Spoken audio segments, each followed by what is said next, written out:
Well, this is the 29th of June, and we're in the house of Dr. Henry Matthew in Elgin. He was the Registrar and Secretary of the College from 1954 to 58, and on the Council of the College from 1960 to 1963. Now, can we start by asking, where were you born? I was born in Edinburgh, in Walker Street, which was the Harley Street of Edinburgh.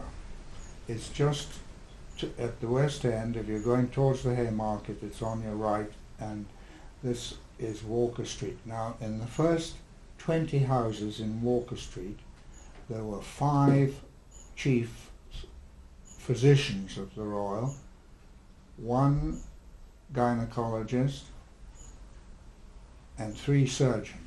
Gosh. So it was indeed a little nucleus of the doctors' houses. And in those days, the family occupied the whole house. Our house was 5 stories high, and the physician or the surgeon used to practice from that house, and the dining room would be the waiting room, and then he would have a consulting room on the ground floor to the back.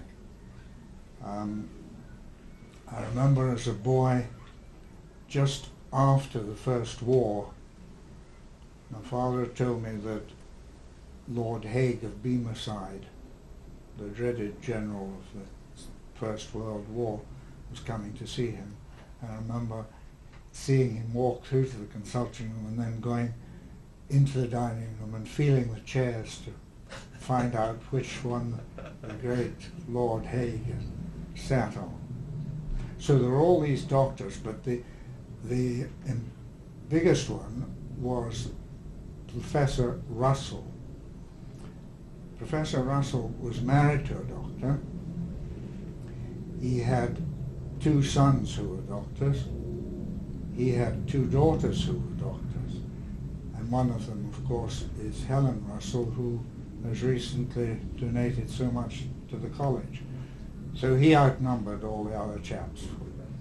And your father was a famous doctor, wasn't he? My father was a consultant physician on the Royal, and laterally was professor of clinical medicine for 2 years. Yeah. Right. And where did you go to school?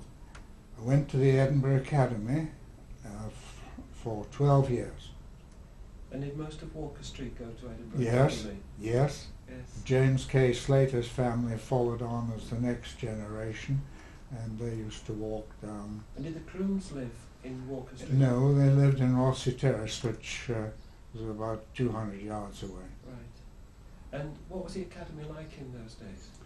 It was a large public school, of course, meaning a private school. It concentrated greatly on games, as I tended to do, and failed my leaving certificate. But it was a good education, particularly solid in what now you would call sociology, which didn't really exist in those days, but we were taught quite a bit of that. Right. What was it like walking from Walker Street down? I mean, you go past India Street, and Yes. did that have an effect on you? Down by the crescents every day. Yeah.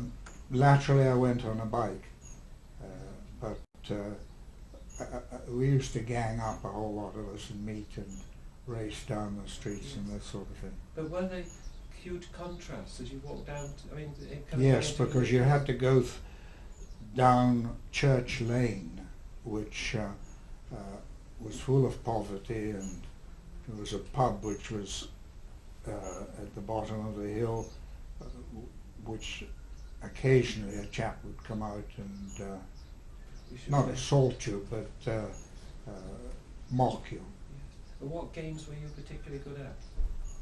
Well, I played a lot of rugby and did a lot of running. Right. What? You were a wing forward, weren't you? I was a wing forward. Yes. Yes. And what was your distance in running? Curiously enough, 4th in the 100, 1st in the quarter mile, 1st in the half mile, 1st in the mile. Right. So I'm no particular distance. Right. And did you know, were you sort of preordained to do medicine, or did you decide? No, this is an interesting point. In the old days, when I'm talking about the 30s, the son of a doctor became a doctor automatically. He went into medicine. And I had an elder brother, and the elder brother was more or less forced into medicine, and he stuck it out for a year, and he couldn't stand going into the anatomy room. And I had arranged a sports scholarship, which didn't exist officially then, but with an Oxford college, with a view to trying to get a rugby blue and going on to teaching. But my brother was really forced out of medicine, and I had to make this decision: do I keep loyal to my father and the Matthew lineage, or do I go off and enjoy myself in Oxford? Yeah. And I decided to do medicine. Did you miss having done that? No, I don't miss it at all, because I did medicine and I got onto the staff of the Royal and loved teaching, and Yes. did as much teaching as I could.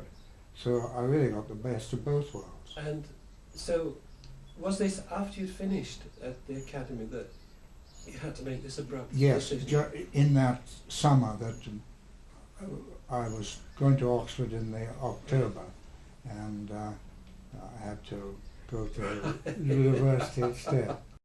Right. And then well, do you still keep up with people with whom you're at the academy? Yes, Yes, you still got friends from yes, yes, there? Right. yeah. That's nice. yes. And how have they progressed through life? I mean, are there people who... They've largely done well Yes. in all sorts of fields: military, academic, Yes. medicine, yes. And then you went to Edinburgh, and where did you start in Edinburgh? Did you start doing anatomy and physiology? Yes, in Edinburgh Yes. in 1932. And who taught you in, say, physiology? Ivan de Burgh Daly, What was he professor. like? Useless. Was he? He was a brilliant research chap, the classic, and he had no ability to teach at all. Right. And did he do the whole course? He did most of it until I think the buzz got round to him that he'd have to pack it in, and then he got other chaps to come in and do it. Right. And what about biochemistry? Who taught you that? Was Barber, Professor Barber, right. I think he was German in origin, Right. and again, a very poor teacher. Yes. And this would be in contrast to anatomy. Anatomy was good because it was Jimmy Jimison Yes. and Brash. And what was your recollection of Jimmy? Frightened. Was it? Yes. Did he, when you went along to the cave or to his room, Yeah. Was your father an Edinburgh graduate? Yes. Was your father taught by Jimmy, or did he antedate him? My father was not taught by Jimmy. Right. So he was unable to pull this trick on you of saying, Yeah. I knew your father. Yeah, yeah, that's right. Right. And but what were your impressions of him? What do you remember him as? Of Jimmy. Yes. As I say, I was frightened, Yeah.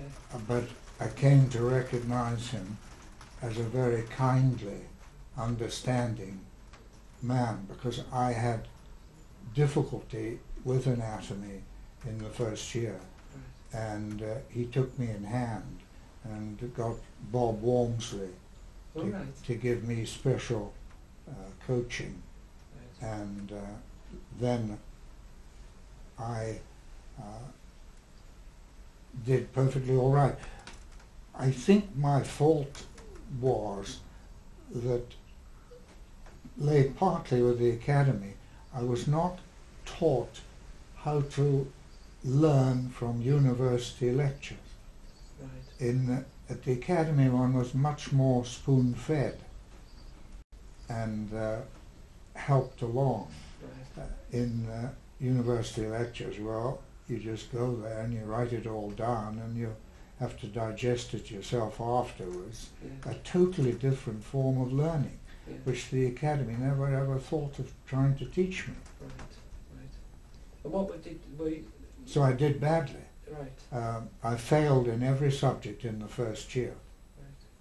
Right. But the interesting outcome of that is that in my finals I passed with merit. I couldn't get distinction because I had failed in the first year. Right. But I was in the top 5 in the finals, Yes. and I was at bottom of 168 chaps in the first year. It's Which, improvement, yes, isn't it? it's an improvement, a very necessary the one. other way round. But it's Yes. it's interesting, and Yes. because obviously the grey stuff was in my head, Yeah. but it hadn't been properly programmed. No. It's a different kind of learning, isn't it? Yeah, in the totally. clinical years? And I found it very difficult to acquire this. Yes. What about, did you make friends when you were dissecting? Did the people Yes. who... Yes, my best friend was a chap, Ian McQueen, who became the Chief Officer of Health for Aberdeen, Right.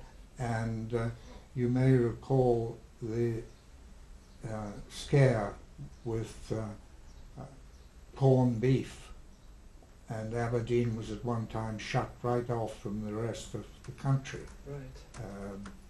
He was in the And middle Daddy of that. McQueen was the Minister of Health, not the Minister of Health, the whatever it is for Aberdeen, which he got a CBE for, Right. corned beef expert. It was corned beef from the Argentine Yes. that had been imported with Right. salmonella, Right. and created a tremendous disturbance. And then you went into the sort of interim clinical years with Yeah. bacteriology and pharmacology. Did they make an impression on you? No, No. no. They. But who I did you wanted to get at the clinical bit. Right. And who taught you there? Which clinics were you taught in? Well, selfishly, I went to my father's clinic, the first one with JDS Cameron, Yes. and that's when I really started to enjoy medicine. Was he a good teacher? JDS? Yes. Fantastic. He taught dogmatically, firstly, secondly, thirdly. He was Yes. known as, but he was a very good teacher, Yes. very good teacher. And that was your first term. Then did you go to surgery? Then I went to surgery to Sir John Fraser. Now, what was he like? Excellent, absolutely terrific, as a gentleman, as a teacher. I later became his houseman. Because he must have been coming at the time that he was vice principal, wasn't he? I mean, he was already very... He was an eminent chap then, and Yes. he became vice principal after the war, and still pre-war just now, Right. just pre-war. Yes. And then I did my surgery with Sir John. Yeah. Absolutely And fantastic. who did you do mid and gynae with? Didn't do any. Right. And did you do more clinical work? Did you go on to other... Yes, went on to other clinics, went on to Murray Lyon and Sir Derek. Right. And what was Derek like? The usual showman, and excellent teacher though. Excellent teacher if you could just forget about the show that went with it. Yes. This is when he was professor of TB, was he? Had he... No, he was professor of therapeutics, By that appointed at a very young age, 37 I think. Yes. And this was just the beginning, this was his start. And did you feel that you were with somebody who was great, or did you feel you were with an actor? I felt I was with an actor then. Yes. Yes. And so you came through to your finals, and Did you enjoy them? Did you enjoy the exam? Or? Yes, I enjoyed the exam because by then I was confident and I knew I'd have no big problems. Yeah. I only had one problem with an old boy, Sheen, a surgeon. John? No, it wouldn't be John Sheen, would it? No. John Sheen's father. Right. And he produced an instrument and it was rusty.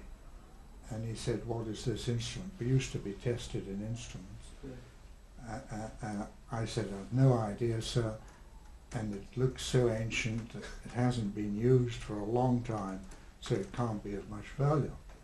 And he said, "Do you know that I invented this machine, Oh dear. this operation tool?" And he tried to fail me, because my father was on the faculty then, and he got, at the faculty meeting, Sheen gave me 39, which was a sure failure. Right. And fortunately all the other examiners spoke up and said, "This is quite ridiculous," because I had 80s and 85s and all this carry on. But Sheen tried to fail me just because of not recognising his instrument. Final exams is not a place for flattery, is No. it? I should have known better. Yes. And then, where did you do your house jobs then? I did my first house job with Dr. Fergus Hewitt Right. on the medical side, Right. and then I did my surgery job with Sir John Fraser. Right. And what had you been on Fergus Hewitt's clinic, or did you? Yes, Right. And what was he like? he's rather dull, Right. pedantic sort of chap. Which wards was he chief? He in? was 31, 33. Right. And was he not a president of the college? Yes, Yes. yes. Yes. He was the one who engineered that Derek Dunlop couldn't get on the council because he lived 9 miles beyond the GPO. Right. Right. But there's more to that story sorry, later, yes. I'll tell you. Now, one of the things that you did as an undergraduate, you played rugby, didn't you? Too much, yes? Yes. Did you run as well? Did you run with the athletic team? No, Uh, no, I worked in the summer, right. but I played rugby, even when I was Sir John's resident, Did you? although he had forbidden me to do so because of cut hands, no penicillin in those days. And I remember there was an Edinburgh paper called the Bulletin, and it took pictures of Wednesday rugby games, and I was playing in one game.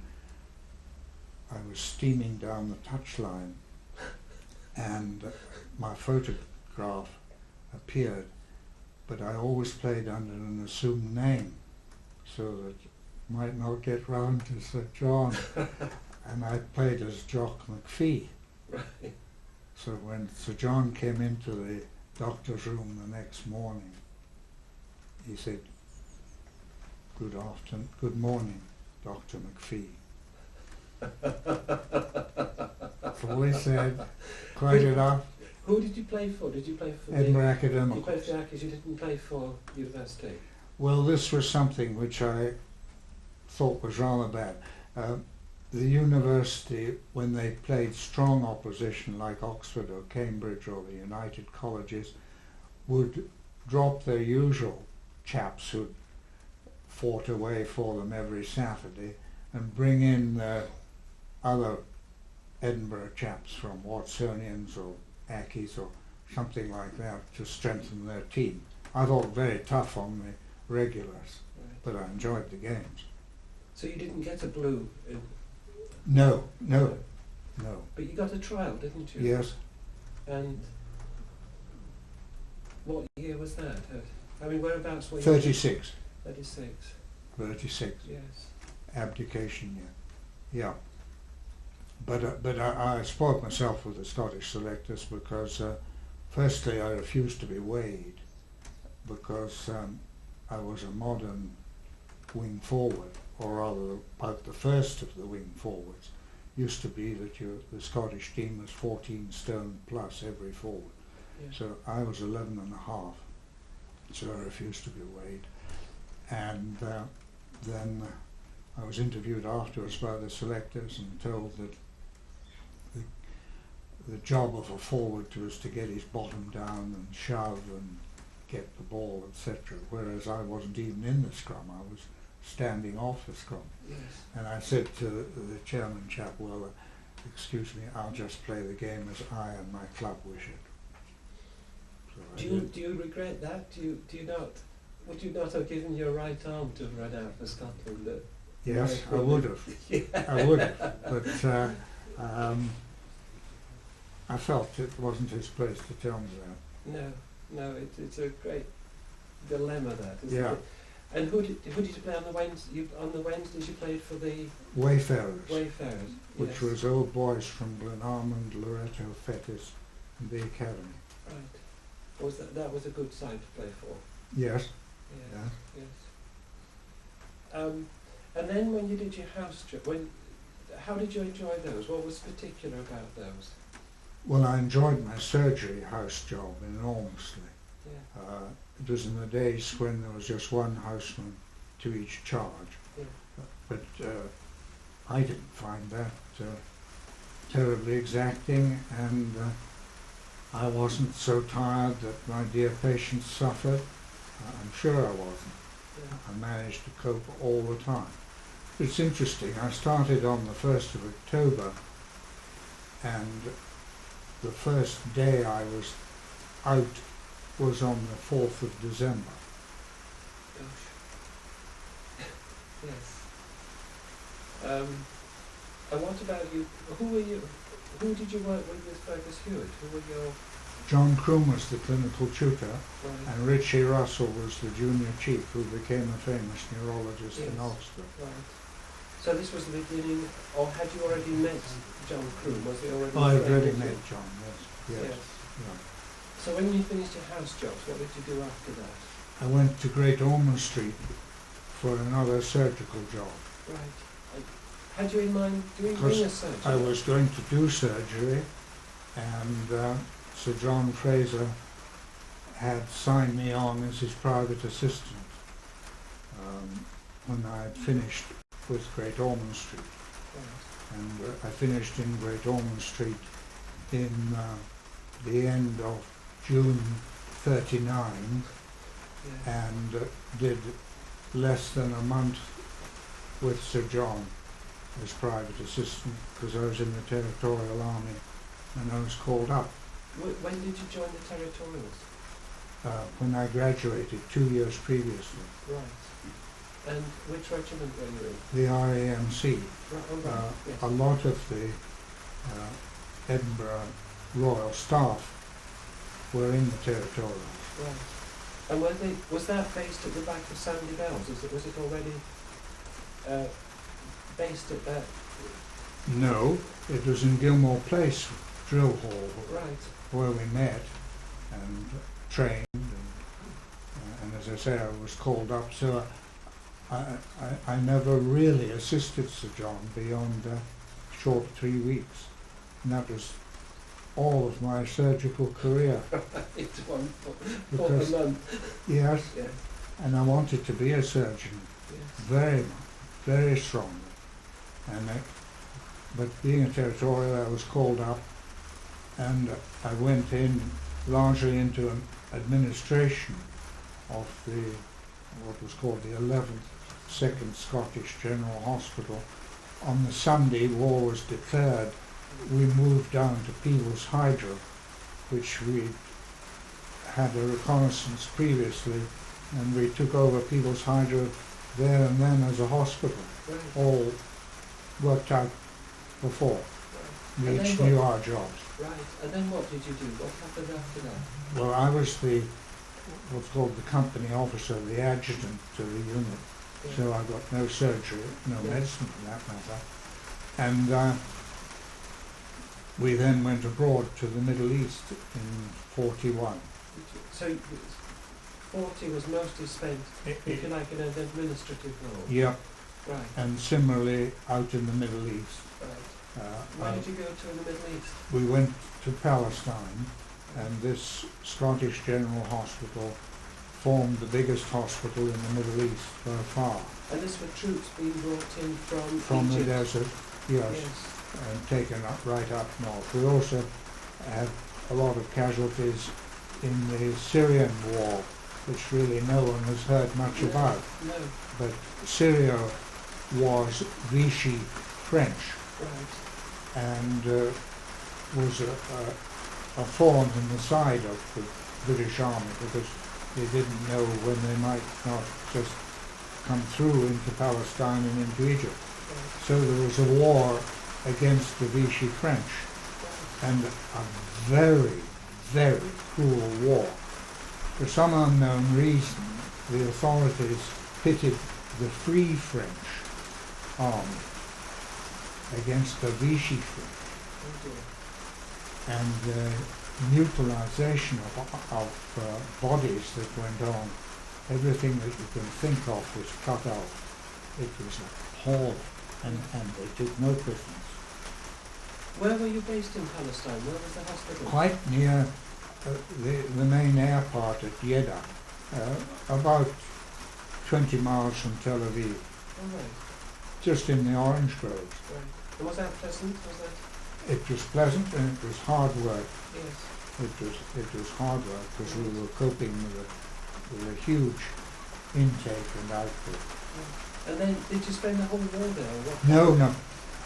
I was the registrar, the sort of chief administrator, and then they decided that doctors were wanted as doctors in the army, not as pen pushers.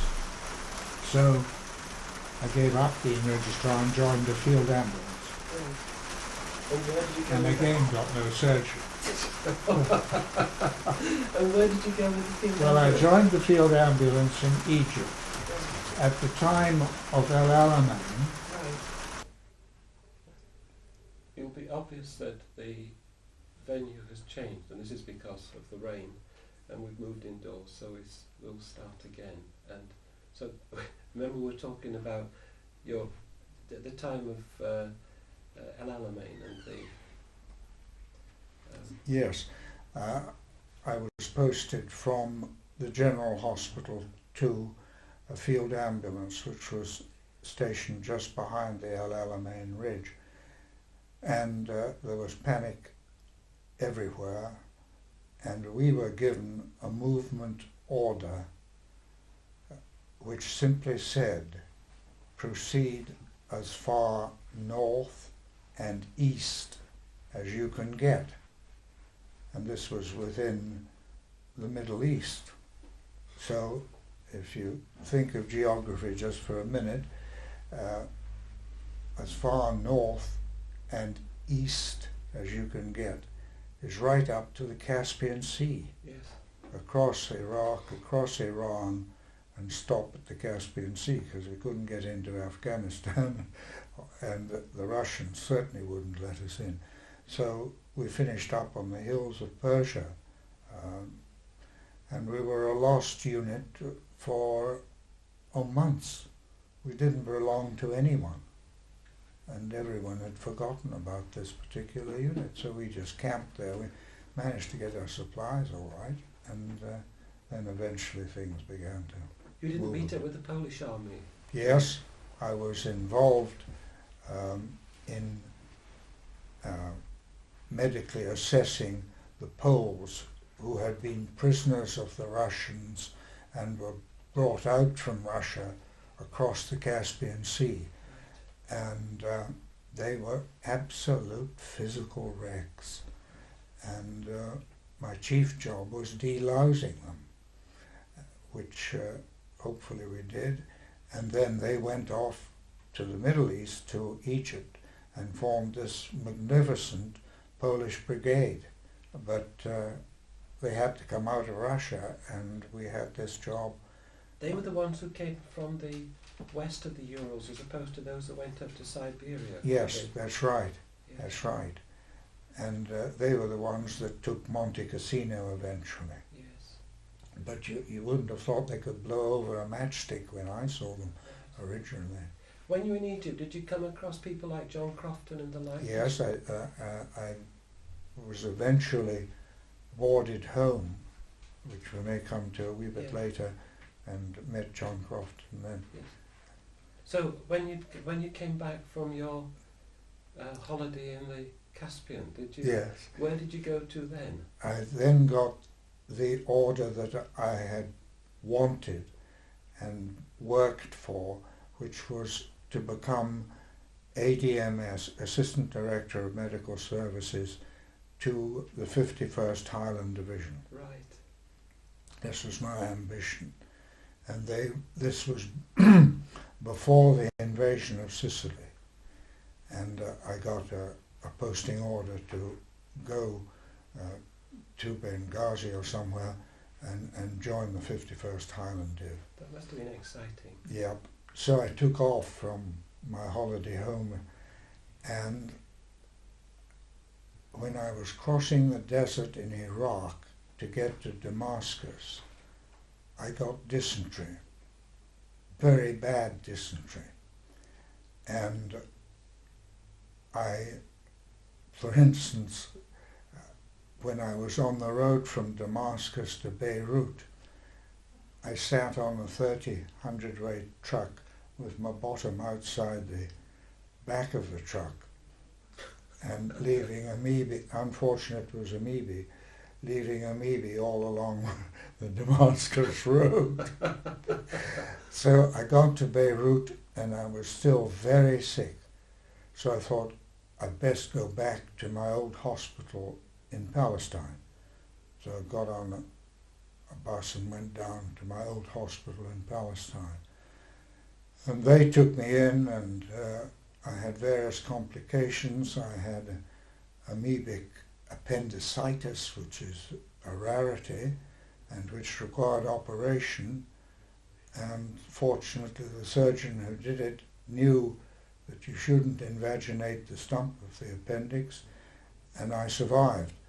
But the death rate was something like 95% from amoebic cechitis and appendicitis. And the amoebic dysentery went to my liver, and I had amoebic hepatitis, and I was in this hospital in Palestine for about 3 months. Then I was boarded home as unfit for any further service. So you never got to be... I never got oh, what to a the shame. end. All I can say is that I was gazetted. It Right. appeared in the London Gazette, but I never served. Oh, And I what a shame. So, oh yes, boy, that was a bitter pill. Yes. So when I was evacuated, we were down to a holding hospital on the Suez Canal, and John Crofton was in charge of the medical division then. I didn't know him No. because he was a London graduate, but Willie MacLeod was there, and Did you know Willie MacLeod from Edinburgh? yes, we were graduates together. Right.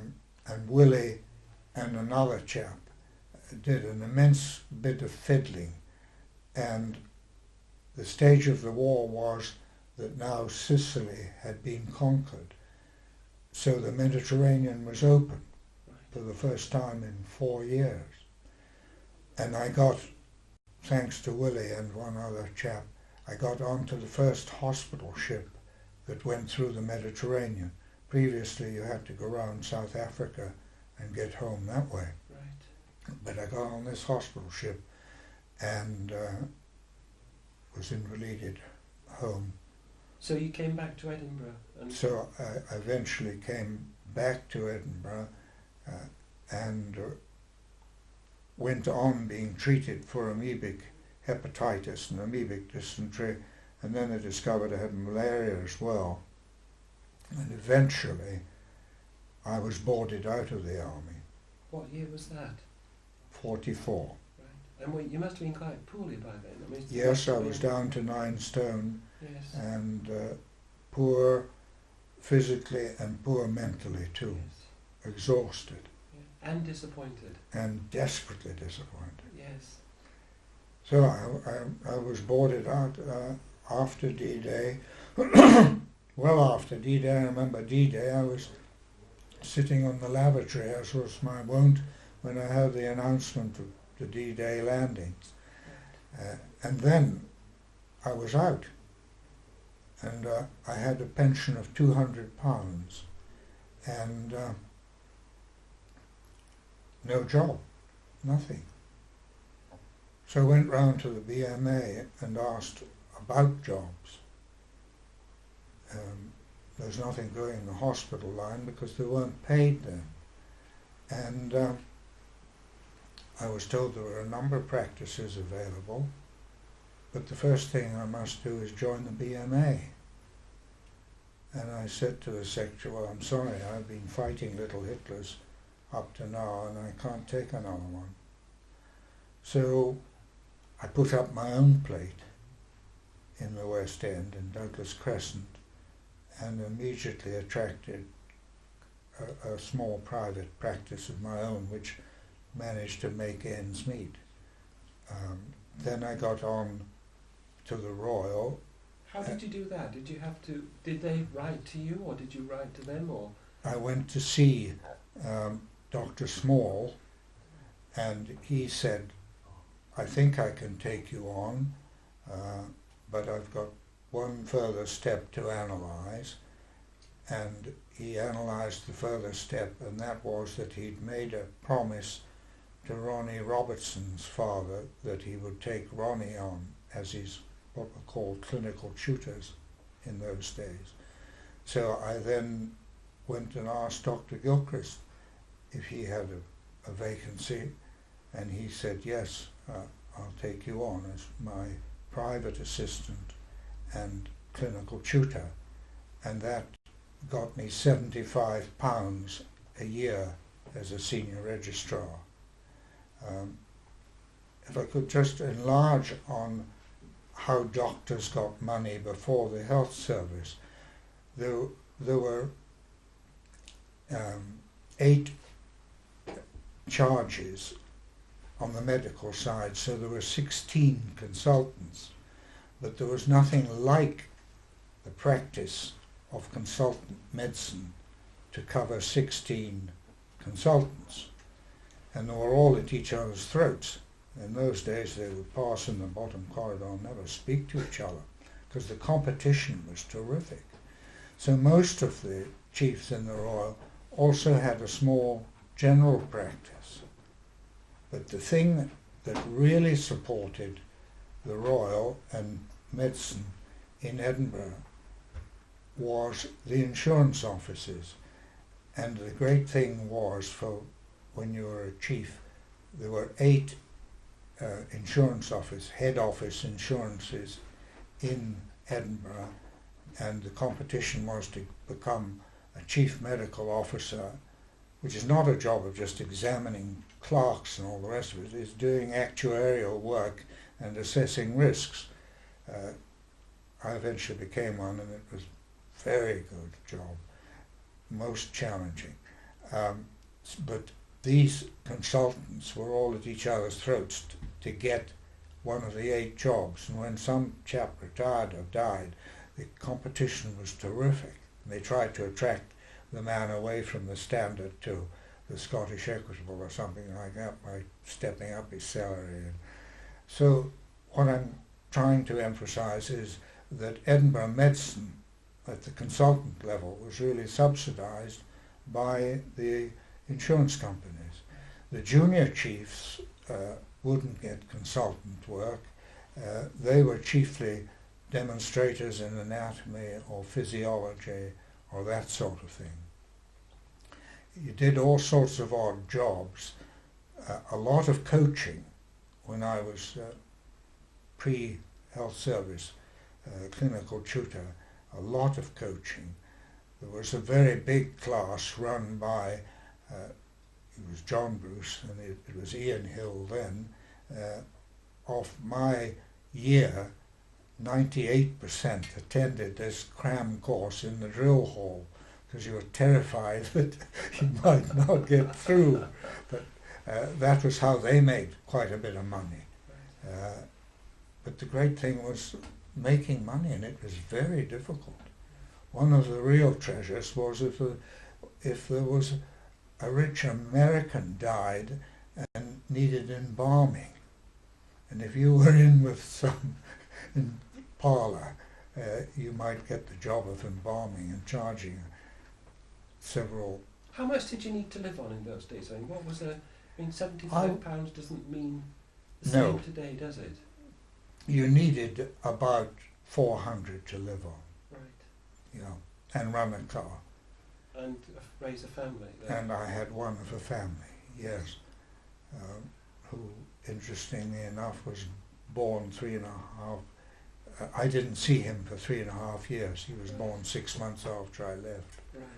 which was a bit of a hazardous upbringing for the poor chap. Yes, yes. However, that was the finance, which I don't think doctors really think about now. No. But then it was really scrounging around and tremendous competition. They could travel quite far in a consultation.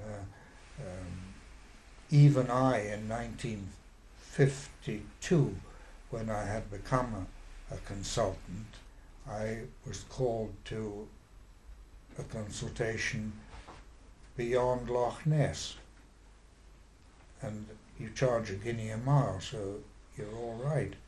But that's after the health service, when you've got security. But Yes. before it, the same thing went on, and there was this intense competition. What was the Gilts ward like when you went on it? It was an unhappy ward. The sister was a very difficult person. She was against all research. And the first thing Dr. Gilchrist said to me when he signed me on, he said, "You'll have trouble with the female staff. I wish to hear nothing of it." Right. So it was not a happy ward. And what was the Gilt like to work for?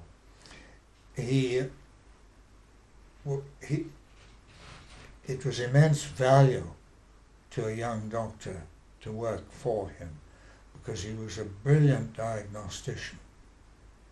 He was not a good doctor in the sense that he had no idea how to handle people. He just got cross and gruff with them. But as a diagnostician, even in neurology, he was extremely good, and I learned a terrific lot from him. He wasn't a kindly man, was Oh, he? no. No. He had a difficult background. He had been a spoilt boy. I think he'd 5 sisters or something like that. And he married J.K. Slater's sister, who shortly afterwards developed post-encephalitic Parkinsonism. Yes. And therefore he had an extremely difficult Yes. Yes. home life, which one must make allowance for. Yes. Yes. But he was a very difficult A chap lovely to work daughter, with. hadn't he? Yes, she was my resident Yes, latterly. yes. But Did you do research there? Did you? yes, we did research on circulation time, pretty primitive, Yes. but we certainly did research, Yes. although it was frowned on by her ladyship who ran the ward. When did you do your membership? I did my membership as quickly as I could, and it was really a farce, because I was examined by Lindsay Lamb and Dr. Alexander, and Lindsay had been quizzing me in the Royal the day before on the features of tick typhus, because he thought he had a case of tick typhus, and he knew I had had, amongst other things, tick typhus. So when I sat down at the oral for the examination, Dr. Matthew, are you aware of the condition of tick typhus? Which Why was not? jolly nice of him. Yes. Yeah. What was Dr. Alexander like? What was he? A quiet, kindly, gentle man who never got his due. People regarded him as a poor clinician and a man of no stature, but he wasn't. If you knew Sandy, he was a jolly good doctor. Because he was a president, wasn't he? He was the president and one of the few who'd got no distinction. Yes. Because in that line, Dr. Mary Lyon came through that line, wasn't it?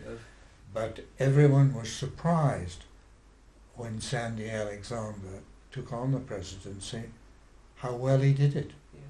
He seemed to step out of himself and did it extremely well. Yes.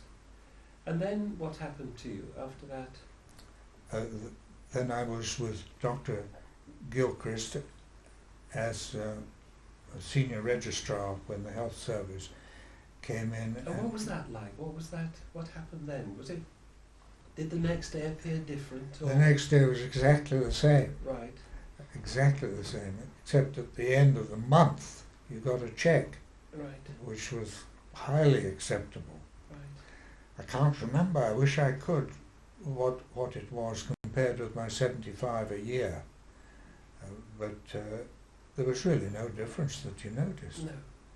And I put in for a consultant physician and was beaten by James Innes, which I was quite pleased afterwards because it meant I had another year with Dr. Gilchrist, and as I told you, I was absorbing a lot of knowledge then.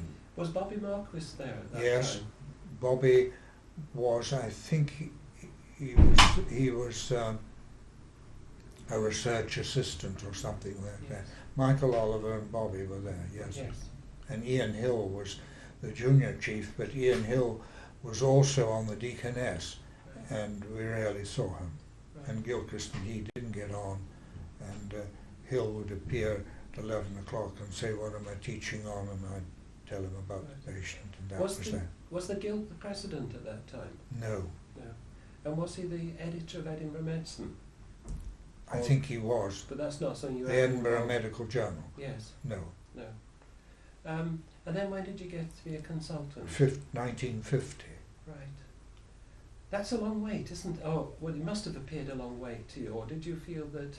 No, it was totally unnatural with the war, and yes.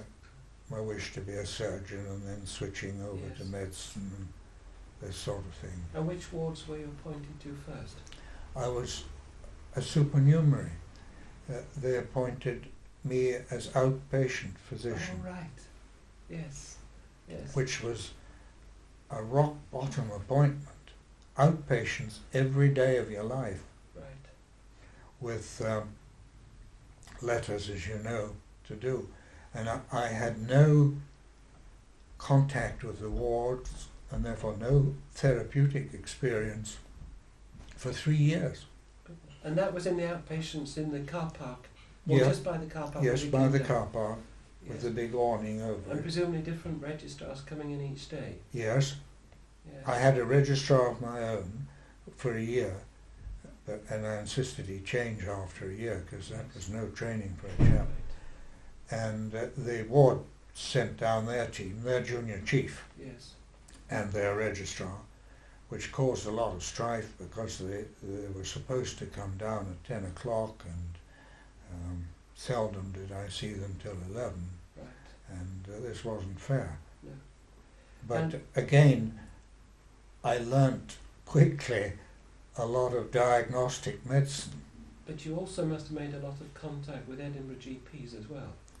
Yes, yes. Were you doing private work Yes, at that time? I was doing private work, and I was doing, I don't know if they exist to any extent now, domiciliary consultations, which a GP could call you out. I believe they exist, but I've never done one Yeah. in my life. And I don't want to appear bumptious about this, but I was the most junior of all the consultants, but I did more domiciliary consultations than anyone else, partly because I had a two-way radio. I was the first doctor in Scotland to have a two-way radio, and my wife or my secretary could call me up and Right. say Dr. So-and-so wants you, which was an enormous benefit because I used to, for instance, do quite a lot of consultations in Fife, Right. and there was no bridge then. No. And if I hadn't had my radio, I could be warned, Dr. Snooks in Kirkcaldy wants you. Yes. Otherwise I would have had to come home on the ferry, Yeah. then go back on the ferry to Kirkcaldy. When did the Rolls Royce appear? The Bentley, The Bentley. 53 I think. Right. Because that was a big departure, wasn't it? That, yes, but there's a story behind it. Yes. I didn't earn the money for it or anything like that. A rich patient on the borders, whom I had helped along for a bit, left money in her will to buy the most expensive car possible. And I pleaded with her lawyer that I could get a Bentley Fascia rather than a Rolls Royce, which was 25 quid less. And the lawyer agreed. So I didn't have a Rolls. I had, well, in the sense I had a Rolls Bentley. Right. The only difference was the bonnet. Was that fun to drive? No, Oh. it was a road car, Right. and everything went wrong with it. Yes. Everything. Right. And you had to, you've never seen a Bentley being towed. And if it broke down, and it frequently broke down, everything went wrong. You had to wait while they got a Pantechnicon to haul it into this Pantechnicon and drive it away. And when did the ECG appear? Because you were the first to have an ECG in the I was the car. first to have a portable ECG, Yes. and this appeared before I became a consultant, and it weighed 65 pounds. Heck. It was a metal box, and 65 pounds, which is quite a heavy thing to carry out up to a top flat in Marchmont, Yes. or something like that. So that would be your exercise tolerance Yeah, test every certainly day. was, kept me fit. But I remember going down to the borders once with it to Stow near Galashiels to see Lord Beaverbrook's sister. And Lord Beaverbrook, who had been the Minister for Aviation and had built millions of Spitfires and Hurricanes and all the rest, he was absolutely amazed with this machine.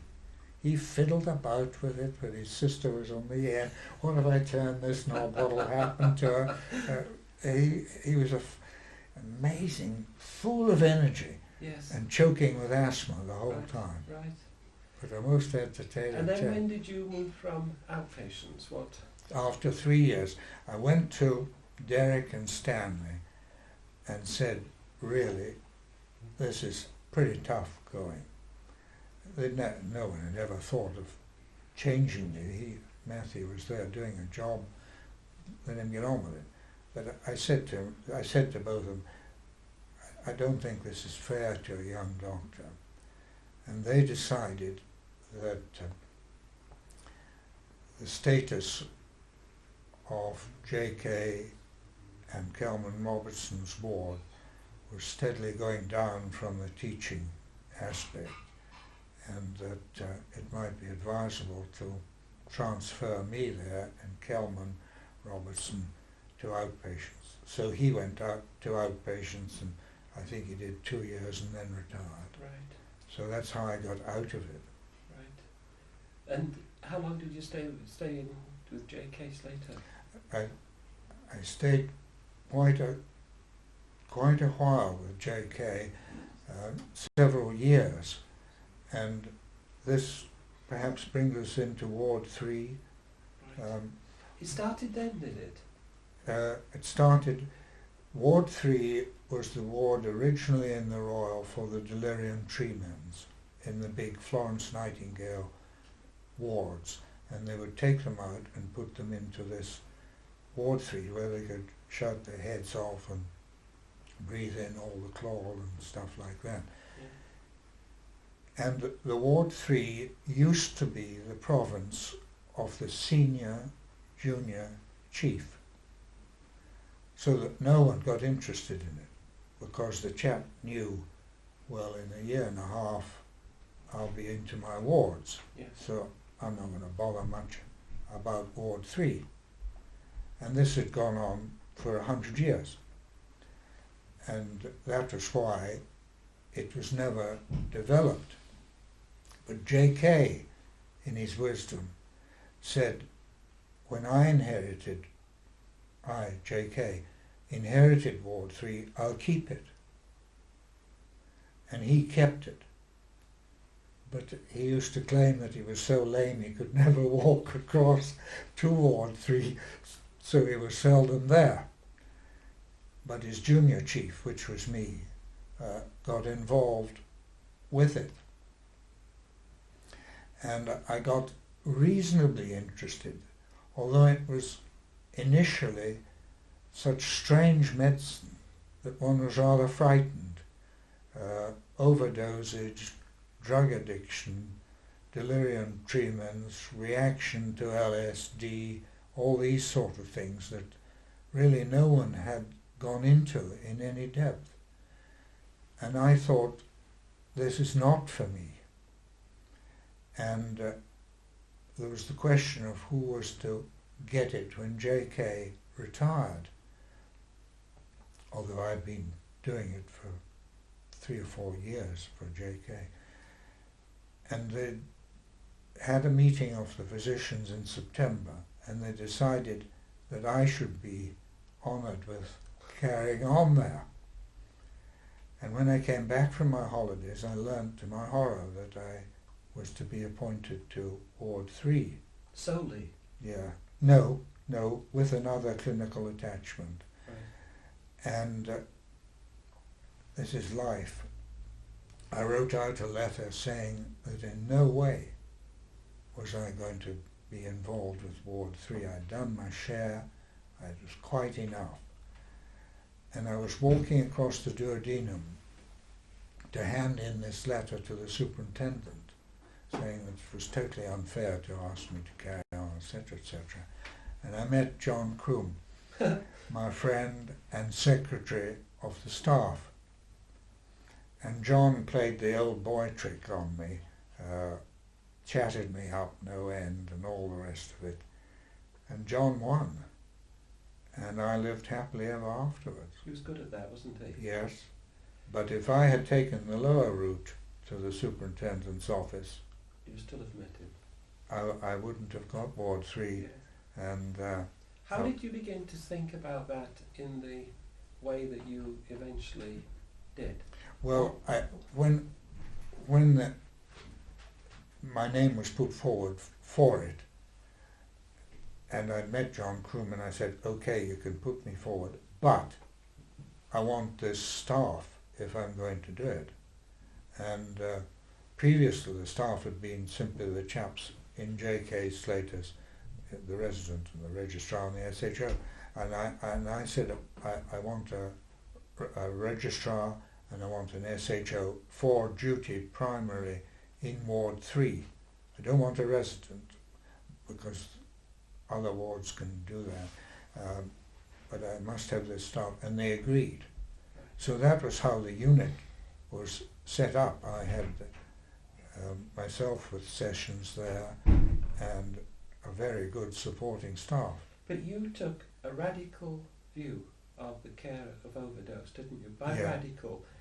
radical in terms of accepted wisdom amongst those who looked after overdose, but in fact conventional in terms of ordinary medicine. Is that right to say that? It's right to say it, but I would also say that I never met anyone in Britain at that time who knew anything about overdoses, No.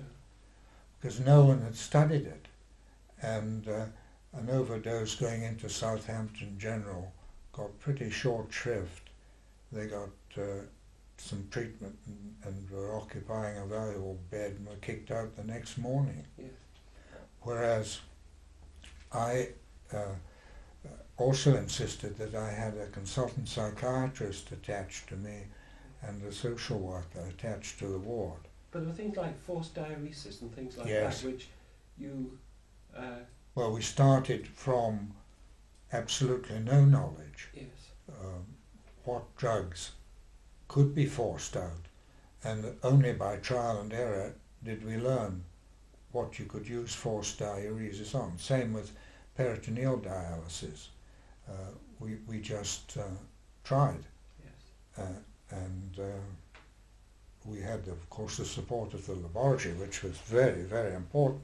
Couldn't have worked without This them. was Whitby, was it? Yes, he put a section, a chap, Stan Smith, don't know if you remember him, Yes. Stan Smith and two others, he seconded to the poisons unit, and we had a very close liaison with them, and they attended ward meetings and all the rest of it.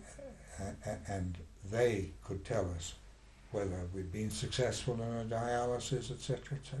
What did you regard as your big contribution there? Was it the establishment of the unit, or were there things within it that you saw as being particularly... I think it was the establishment of the unit. Right. Because it's developed even further, hasn't it, with, you know, sort of poisons register and... Yes, and yes, we started that attracted some too. very clever... Yeah. Or Yeah. continued to attract... But I was the lucky guy because the Ward 3 was there. No other hospital had a unit that could be developed like that I ever met in Britain. There was one in Copenhagen that I visited, but other than that, I never met any special unit for poisoning. Yes. And then, along with that, you continued as a general physician, did you? Yes, because my staff had to have general training as well. Yes. And I was with Ranald Murray Lyon. Well, then, yes. I can't remember the exact dates. Right. Yes. And then you went to Ronnie Girdwood. Then I went to Ronnie Girdwood. Yes.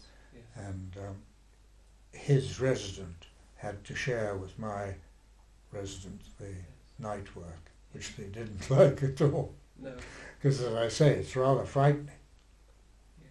Rather frightening. But I'm pleased to say that the team pioneered a lot of treatments, Yes. the chief of which was masterly inactivity, Yes. intensive supportive therapy. Yes. Don't rush to diuresis. Don't even put up a drip the moment you see them. Yes. They will get better anyhow. Yes, They don't do anything support the silly. vital functions. Yes. They'll get better. Yes. Yes. They're just having a nice long sleep. It's true. Yes. Absolutely true. Yes. And then you became a chief in your own right. Never. Never. Never. Did you not have it? I thought... Ward 25 came up Right. a year and a half before I was due to retire, age 60. And I said, as long as it is recorded in the Royal Minutes that I was offered Ward 25, I don't want it. So And you I remained with Ronnie Girdwood? so Bobby Marquis then became the chief in Oh, right. 25, Right. and I remained with Ronnie Girdwood and my Ward 3. Right.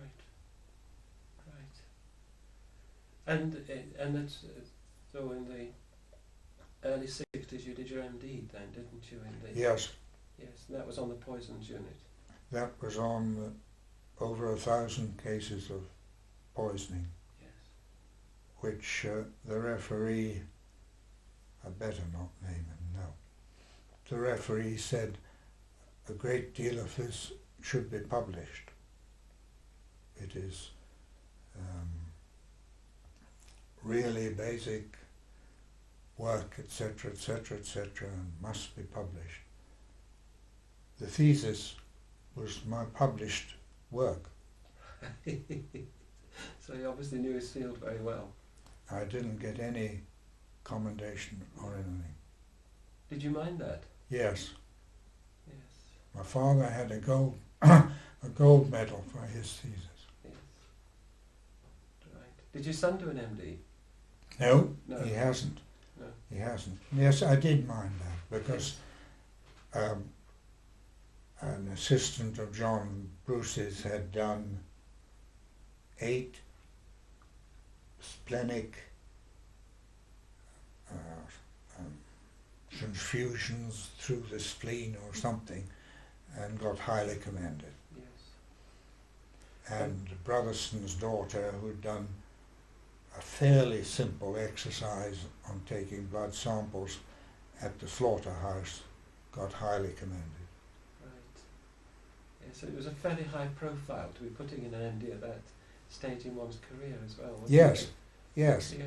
You'd think, well, perhaps the old boy tried, we'll give him something. But no, yes, I am bitter. Yes. I've often said to people, it's the only thing I'm bitter about. And yet, in a way, your MD, or better than your MD, was your book, wasn't it? Yes. Which was the parallel and the enhancement, in a way. I mean, just like Sheila Sherlock did a better book than an MD. Yeah. You did a better book than an MD, possibly, because that book Yeah. has proved to be a very important... It was originally, yes. Yes, and it sold like mad all over the world. Yes, so in a way that was the commendation or gold medal, wasn't it? Righto. Interesting thing about it was I was in America doing some lectures, and I went in to see in a big medical shop in New York to see if they had this book. And I said to the chap, have you got treatment of common acute poisonings? And he said, yes, here it is. And he went and got it. And I said, how's it selling? He said, not well at all. And I said, why do you think it's not selling well? And he said, anything that costs less than the price of a haircut is useless. So I went back and I said to Livingston, right, up it by 4 times. Right. The price, and it sold like hotcakes. Who did you enjoy working with in the Royal? Did you have much? Medicine and surgery. Yes. Because it's Sir John Fraser surgery, yes. Yes. And what about, but amongst your colleagues in medicine, for example, did you come up against Derek much clinically? No, I didn't. Or no. Stanley? Stanley, yes. I love Stanley. We'll get on to his presidency later perhaps, Yes. but he was most admirable chap. What was it that sort of sparked off that emotion in you? What was particular about him? His enthusiasm. Right. I presume his enthusiasm for others opposed to enthusiasm for himself. Oh yes. He knew that he needed others to work for him. Yes. And let his enthusiasms spread over to them. He chose them very carefully and cunningly. Yes. He had a terrific brain, Stanley. Yes. He was no clinician. Yeah. When I was running the college exams, I used to put myself with Stanley because he was really such a poor examiner. Right. that I didn't think it was fair. Right. He used to say, for example, the mid-diastolic murmur is very difficult to hear, isn't it? Now, what does the candidate make of that? Is that a bluff? That there isn't one? Yes. Yes. Of course, Stanley couldn't hear it. He never had a stethoscope of his own, and he was deaf from the war, and he was no clinician. The only thing he was any good at was feeling spleens. He was extremely good at that. Right. But as for heart murmurs, he hadn't a clue. Right. How did you become involved in the college? When was your... Well, I was involved, in quotes, involved, when I was a little boy. My father used to take me there on a Sunday morning. And I don't know if you've ever done it, but there is a most magnificent view from the landing roof above the top library. Yeah. And on a clear, frosty day, you can see the Bash Rock, North Berklaw sweeping right around. You can even sometimes see the beginning of the Grampians. See all the Perthshire hills, but you can see beyond to the Grampians. A magnificent view. Right. That was my first quote involvement. What did your father go on the Sunday morning for? I don't know. He used to pick up some papers. He was the representative on the GMC Right. for a very long time, Right. and he used to pick up these papers. Right. So it was a nice sort of saunter down there. Yeah, Yes. yes. Interesting about my father going off to the GMC meetings. You know how you and I go to London perhaps twice a week and never think anything about it. But when my father went pre-war on a GMC meeting, the family went to the Waverley to see him away Right. in his long fur coat, because there was no heating in the sleepers, Right. and it was as if he was away forever. Might never see him again. And the family, my mother and the 3 children, went to see him off to London. Yes. And then, when did the next phase? I mean, Yes. there was your. How did I get involved? Then you became a member, and then at what stage did you become a fellow? 2 years later, I became a fellow. My first involvement was a no-go. In 1949, Sir David Henderson, the eminent psychiatrist, a terrific chap, magnificent brain, and a very nice, humble man, asked me if I would be secretary of the college. And I was then clinical tutor, senior registrar with Dr. Gilchrist, and Dr. Gilchrist's private assistant. And Dr. Gilchrist said, either you become secretary of the college or you remain with me. There is no chance of you doing both. So I had to choose, and obviously my career was at stake because I was still a senior registrar, and you don't cross Gilchrist. So I stayed with him, and Sir David asked me if I knew anyone else who might take the job, and I pondered for a bit, and then I thought of John Halliday Croom. And John had shown no interest whatsoever in the college. I don't think he'd been at college meetings and this sort of thing. And Sir David took him on as his secretary and registrar, and that was the beginning of John's terrific career in the college, Yes. which I might have blocked. Yes, yes. And then, so when did you fully become the secretary? That was in 54. 54. Yes. So Stanley was president, having extended beyond the usual 2 years, Right. which was most unusual. If you look back in the records, it's nearly always just a 2 years tenure. But Sir Robert Phillip had a 5-year, and Stanley had 4. And he asked me in his first year, would I go on as secretary and registrar, and I did. And he was a magnificent boss to have administratively.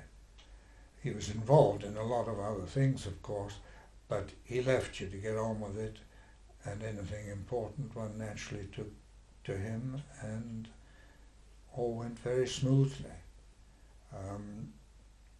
Then Stanley demitted office, and Dr. Gilchrist took over as president. Now, Dr. Gilchrist had never had any administrative experience. He deliberately avoided committees. He was never a committee man. He was on the council for 1 year prior to becoming president, and he had no idea how to run an office or supervise the running of an office.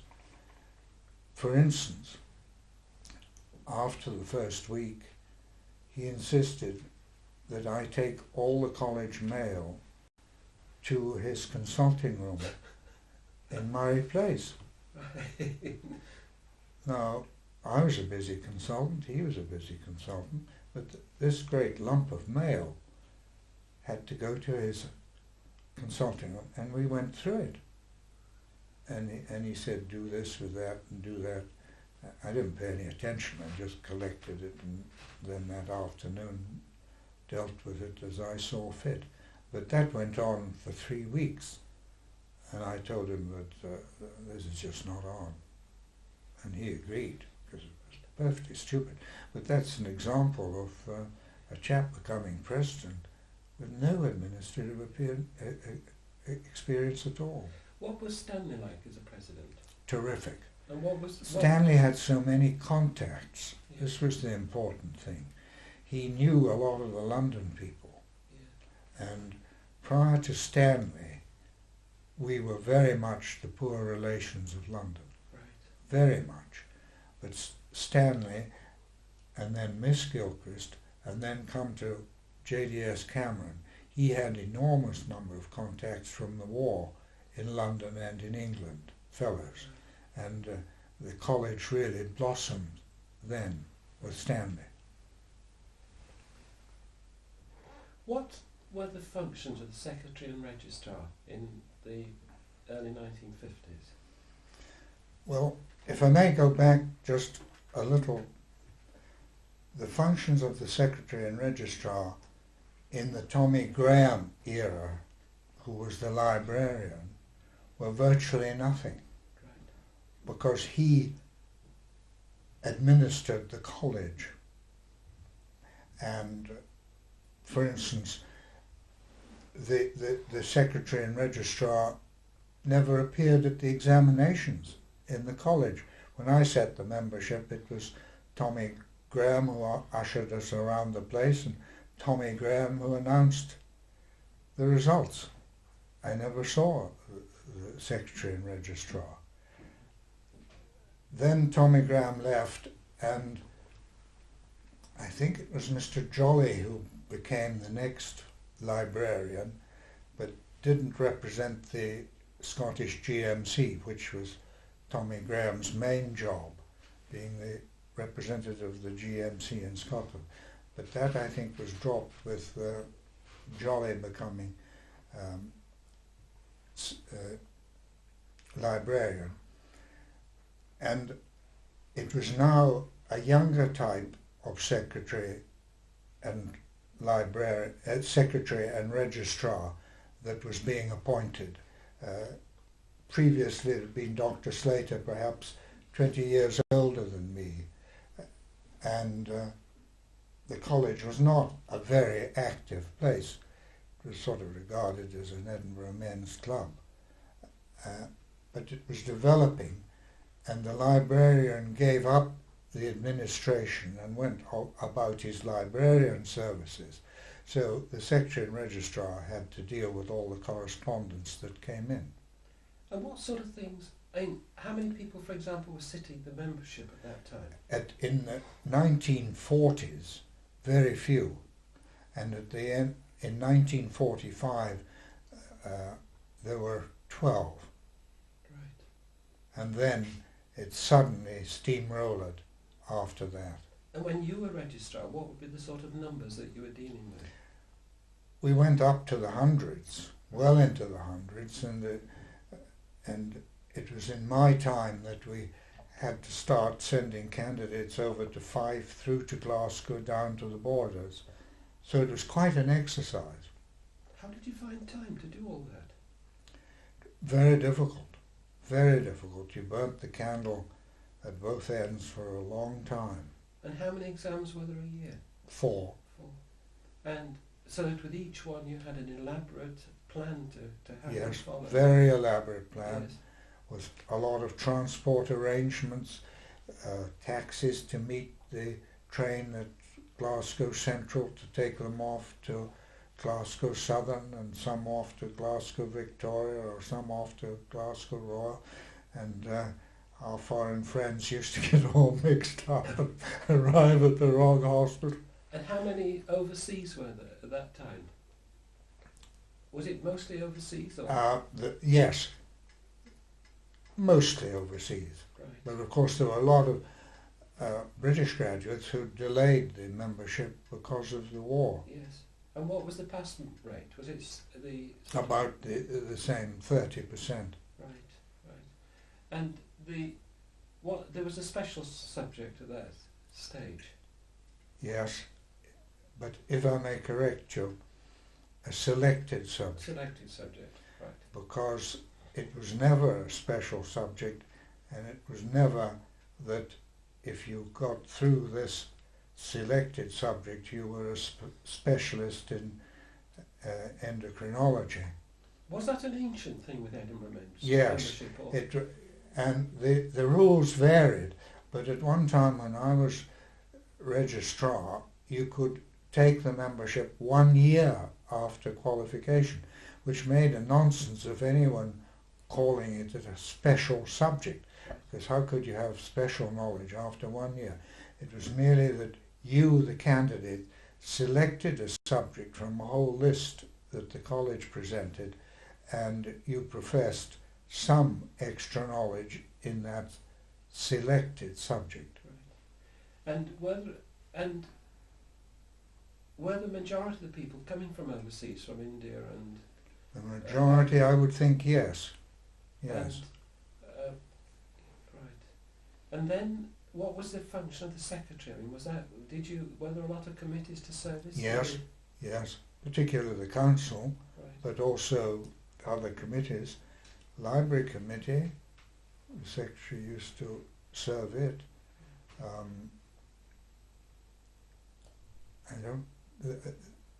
We had examination committees because we were trying to develop the Part 1, which the 3 colleges had to accept, the Common Part 1 UK. This was a real battle because London felt that they would lose candidates to the Edinburgh in particular, because it was well recognised that the Edinburgh second part was much fairer than the London. The London second part was governed by bells ringing, and you had to stop. I've examined as an external examiner in London, and you just had to stop whether you had properly assessed that candidate or not. Right. Whereas in Edinburgh you had an unlimited time to weigh the chap up. Right. And the candidates got to know this, and London was getting worried. When you were working up, did you have to travel to London a lot during that period? Yes, because I was vice chairman of the Common Part 1 UK when it was initiated, and we had considerable struggles with the London College because they thought they ran it.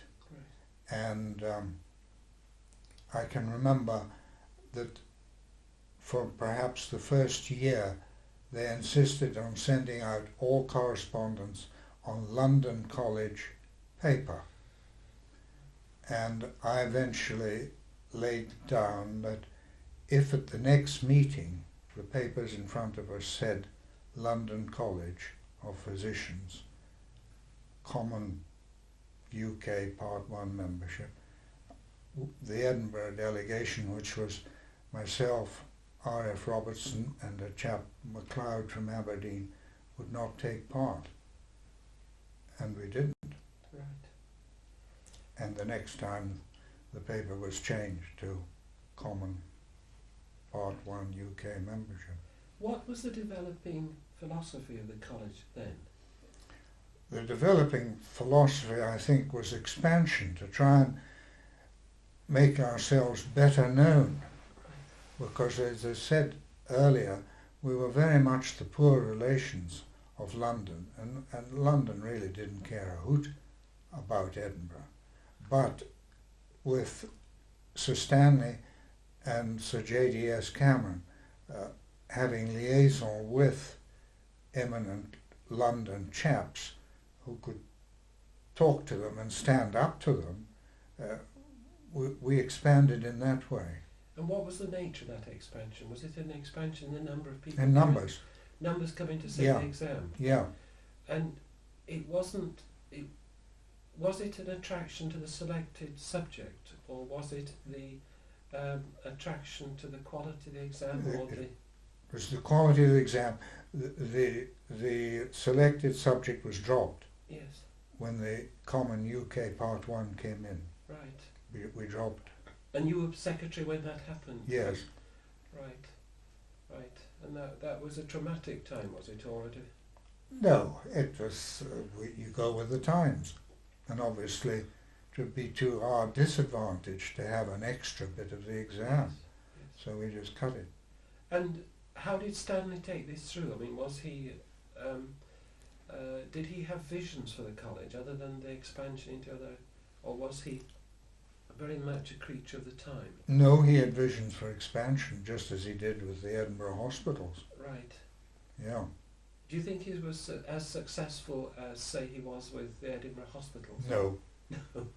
Because the college is far more stick in the mud, and with the hospitals it was a necessity, but Stanley manoeuvred it. Right. And then you came, you ceased to be, you did I your couldn't stint. no, I didn't do my stint. I did 4 years, Yes. but I couldn't take Dr. Gilchrist any longer because he was making life very difficult for the secretary. He criticised some of the replies I had made to letters, and ultimately I was proved right, etc., etc. So I went after 4 years. Right. It's a long time, though, isn't it? It's a very long time, Yes. particularly for a young chap trying to develop a private practice and Yes. build up research, as I was trying to do it also. Yes. And who succeeded you as secretary? R.F. Robertson, Ronnie Robertson. Right. Right. He was the last secretary and registrar. Right. And then you came back onto the council Yes. after that. And who was the president then? J.D.S. Cameron. Right. Very good. Very, very good. What was particular about his presidency that... Again, his knowledge of other people, other fellows, both abroad and in England, because he'd been around during the war, and he knew the chief Indian medical officer and all these sort of chaps, whereas the previous presidents of the college didn't know that they existed. Right. And were you in, I mean, other than getting John Croom involved as secretary, were you involved with him during this period? I mean, I wasn't involved with John Croom. I was much more involved with MacLeod, who was treasurer by then. And it came about, I don't know how, a change in the way that the president was selected, is perhaps the wrong word, but previously the ex-presidents used to put their heads together and say, well, Dr. A is obviously the next chap to be president. But that stopped after J.D.S. Cameron's presidency. Ian Hill became president, and he wasn't so very much involved. He was professor of medicine in Dundee, so he wasn't around all that. And somehow Willie MacLeod and I thought, well, someone's got to think about the next president. And Willie and I put our heads together, and for the next 3 presidents did the lobbying for them. right. Were you on the Croom, you weren't on the Croom committee, were you? No. No. Because in a way that was another watershed, or Oh yes, huge very change much in so. Very much so. And yes, was it a matter of regret to you that you were not on that, or were you feeling by that stage that you had? I think I was asked, and I think I said I really had enough of the college after secretary, registrar, counsellor, and I've forgotten the title of the chap, advisory committee on examinations or something, which was a very exacting job. Yes. we used to meet every second week and plan the exams and all the rest of it. And I thought, it's time to get out. Right. And while you were on the council, when JDS was, I mean, he travelled a lot, didn't he? Yes, And he he sort did. of, what did you see as your contribution in the council then? Very little. The chaps who were on the council were professional, almost professional committee men, like Walker, who was the Scottish Secretary of the BMA, and chaps like that.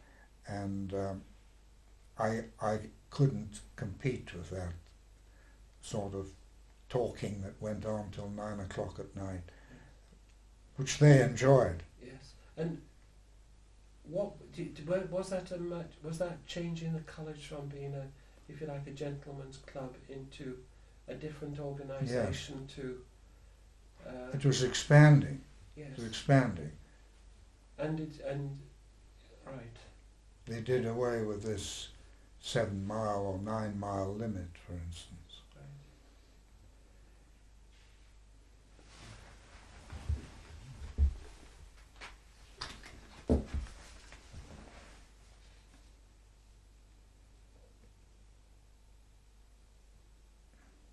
One last thing, that because we've covered the college, one thing which I meant to talk to you about earlier, you had a great relationship with the residency, didn't you?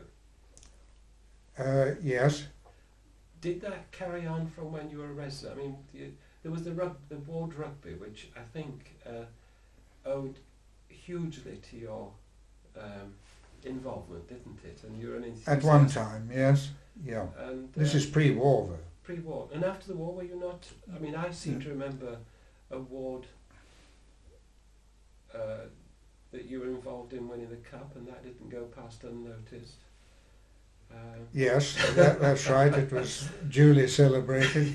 Yes. And then when you, I mean, and also you were very involved in the residency, weren't you? I mean, I tried to be, but I don't feel that I succeeded. And where I failed was in keeping up the old residency club.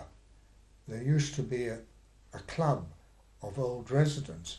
Now, it petered out during the war, and a chap, David Callum, was appointed the secretary after the war.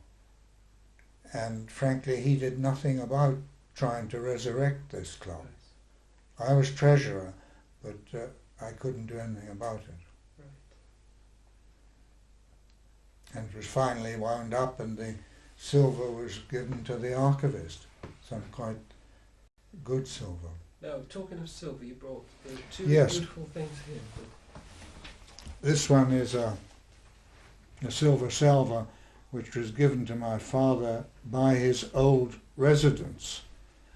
It contains the signatures of some people who became very famous in their various callings, and there are at least 2 presidents who were knighted, and then there are other professors that went to Oxford and Melville Arnott and well-known people like that. The other thing I wanted to show is interesting is a picture which was my father's. Sir Robert Phillip, a very famous person in the college, was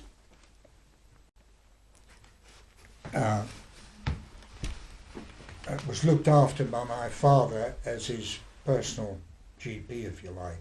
He lived in a huge house in Charlotte Square. He and his second wife occupied one of these enormous houses, the whole of the house and the basement in Charlotte Square. I used to drive my father along to see poor old Sir Robert as he was dying. And Sir Robert was a pretty fly old boy, and he said, I would like to give you a present for looking after me, which was the usual thing with doctors. Obviously didn't charge them. You didn't charge ministers, you didn't charge dentists, etc. in those days. And Sir Robert said, I want to give you something, but my wife is very tight-fisted. This is his second wife, is very tight-fisted. So I suggest that when you go away today, there's a picture on your right side at the bottom of the steps, at the bottom step in all. Just whip it off the wall, and that's your reward for looking after me. And that's the picture, which I think is Dutch and quite valuable. Just as well as you weren't accosted on the way out collecting. Yeah, yeah. He was quite a terse man, was he not? Or Sir Robert? yes. Yes, he was. And he stood no nonsense whatsoever. And it was very difficult to stand up to him, I understand. But my father had a very good relationship with him. Yes, because he was the man who transformed the care of tuberculosis, and Of course. in the way that John Crofton Yes, did in Yes. a similar way. yes, yes. I should have perhaps mentioned about John Crofton. When he was put forward as president, he was only the second backdoor president. Sir David Henderson was the first backdoor, and Crofton hadn't set the membership examination, so he was the second backdoor Yes. president. Eminent, both of them. Very, Yes. and very successful presidents too. Yes. Is there anything I've forgotten to ask you? I don't think so. No. Well, that was great. Thank you very much. Oh, was that's a great good. privilege. Yes. Oh no, my privilege. My Yes. privilege. That's very good.